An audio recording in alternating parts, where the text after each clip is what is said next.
Welcome to real life view channel. ఈరోజు మనం ఈ వీడియోలో సుబ్రహ్మణ్యేశ్వర స్వామి వారి షష్ఠి సంబంధించిన పూజా విధానం గురించి అయితే మనం తెలుసుకుందాం. హిందూ మతంలో శ్రీ సుబ్రహ్మణ్యేశ్వర స్వామి వారి ఆరాధనకు ఎంతో ప్రత్యేకత అయితే ఉంది.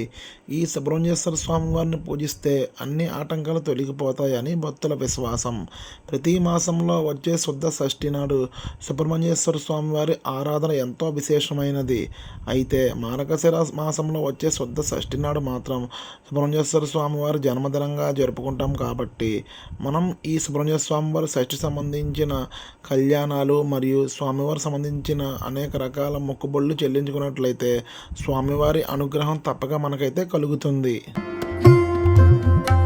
ముఖ్యంగా సుబ్రహ్మణ్యేశ్వర స్వామివారి షష్ఠి రోజున స్వామివారిని మనం పూజించినట్లయితే రాహుకేతు దోషాలు, కాలసర్ప దోషాలు, కుజ దోషాలు అన్నిటి నుండి మనమైతే బయటపడవచ్చు. అలాగే తీవ్రమైన అప్పుల సమస్యల నుండి కూడా మనం ఈ సుబ్రహ్మణ్యేశ్వర స్వామివారి షష్ఠి రోజున మన స్వామివారిని పూజించినట్లయితే తీవ్రమైన ఆర్థిక సమస్యల నుంచి కూడా మనమైతే సులువుగా బయటపడవచ్చు. ఇప్పుడు మనం సుబ్రహ్మణ్య షష్ఠి నాడు స్వామివారిని మనం ఏ విధంగా పూజించినట్లయితే మనకు స్వామివారి అనుగ్రహం కలిగి రుణబాధలు, రోగబాధలు ఎలా తొలగుతాయో మనం తెలుసుకుందాం. సుబ్రహ్మణ్య షష్ఠి నాడు ఉదయాన్నే స్నానం ఆచరించి పూజా మందిరం శుభ్రం చేసుకోవాలి. నిత్యాధికాలు పూర్తి చేసుకున్న తర్వాత పూజా మందిరంలో పీటను ఉంచి దానికి పసుపు రాసి కుంకుమ బొట్టు పెట్టి దాని మీద ఒక ఎరుపు రంగు వస్త్రాన్ని ఉంచాలి. ఆ తర్వాత ఆ వస్త్రం మీద 6 ముఖాలు కలిగి వంటి సుబ్రహ్మణ్యేశ్వర స్వామివారి చిత్రపటం ఉంచాలి. ఒకవేళ ఇటువంటి చిత్రపటం లేకపోయినట్లయితే సుబ్రహ్మణ్య స్వామి వెల్ అనే ఆయుధాన్ని ధరించిన ఫోటో అయినా కూడా పర్వాలేదు. ఆ ఫోటోకు గంధం, కుంకుమ బొట్టు అద్దాలి. ఆ తర్వాత ఫోటో ఎదురుగా వెండి ప్రమిదలు ఉంచి 6 ఒత్తులు విడిగా వేసి దీపం వెలిగించాలి. దీపం వెలిగించిన తర్వాత సుబ్రహ్మణ్యేశ్వర స్వామివారికి అత్యంత ఇష్టమైన ఎర్ర మందారాలతో పూజించాలి స్వామివారిని. అవి అందుబాటులో లేకపోయినట్లయితే ఎర్ర గులాబీలు, కుంకుమ కలిపిన అక్షంతలైనా మనం పర్వాలేదు. అవైనా మనం పూజ చేస్తూ స్వామివారికి 108 నామాలు చదువుకోవాలి. ఒకవేళ 108 నామాలు చదవలేని వారు ఓం సం శరణ భవాయ అనే మంత్రాన్ని చదువుతూ పూజ చేసుకోవాలి. ఈ మంత్రాన్ని 108 లేదా 54 లేదా 21 సార్లు అయినా పర్వాలేదు. మనకు ఎలా వీలైతే అలా వీలుని బట్టి మనం ఈ మంత్రాన్ని పఠించాలి. అనంతరం మనం కర్పూర హారతి ఇచ్చి వడపప్పు, పానకం, కందిపప్పుతో చేసిన పదార్థాలు నైవేద్యంగా సమర్పించాలి. ఇవి పెట్టలేని వారు దానిమ్మ గింజలైనా నైవేద్యంగా పెట్టవచ్చు. ఈ విధంగా స్వామివారిని పూజించినట్లయితే మనకు స్వామివారి అనుగ్రహం తప్పకైతే కలుగుతుంది. అంతేకాకుండా సుబ్రహ్మణ్య షష్ఠి రోజు స్వామివారికి అభిషేకాలు నిర్వహిస్తే సంపూర్ణ అనుగ్రహం కూడా కలుగుతుందని మనకు పురాణాలు చెబుతున్నాయి.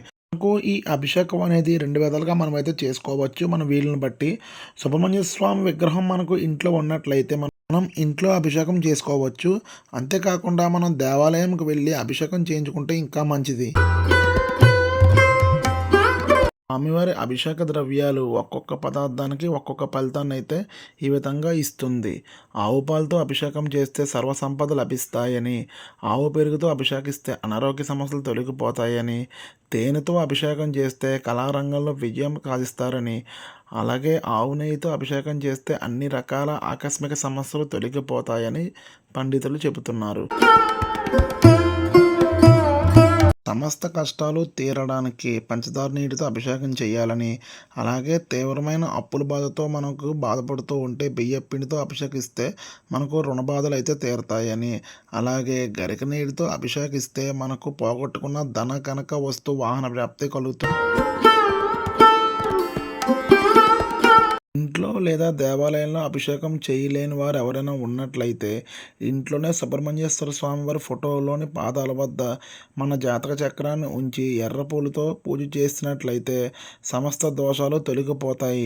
ఈ సుబ్రహ్మణ్యేశ్వర స్వామి షష్ఠి అనేది డిసెంబర్ 7వ తారీఖు శనివారం నాడైతే మనకు ఈ సుబ్రహ్మణ్యేశ్వర స్వామి షష్ఠి అయితే మనమైతే ఘనంగా జరుపుకుంటాం కాబట్టి ఆ రోజు సుబ్రహ్మణ్యేశ్వర స్వామి షష్ఠి రోజున మనం సుబ్రహ్మణ్యాష్టకం లేదా కరావలంబ స్తోత్రం లేదా భుజంగ స్తోత్రం పఠించినట్లయితే మనకు సుబ్రహ్మణ్యేశ్వర స్వామి అనుగ్రహం కలిగి అన్ని దోషాలు నివృత్తి అవుతాయి. చూశారు కదా ఫ్రెండ్స్, మనం సుబ్రహ్మణ్యేశ్వర స్వామి షష్ఠి నాడు మనం పూజా విధానం, అంతేకాకుండా మనం ఏ స్తోత్రాలు పఠిస్తే స్వామివారి అనుగ్రహం కలిగి మనకు సమస్త రుణ బాధలు మరియు ఆయురారోగ్య అష్టైశ్వర్యాలు సిద్ధిస్తాయో మనైతే వీడియోలో తెలుసుకున్నాం.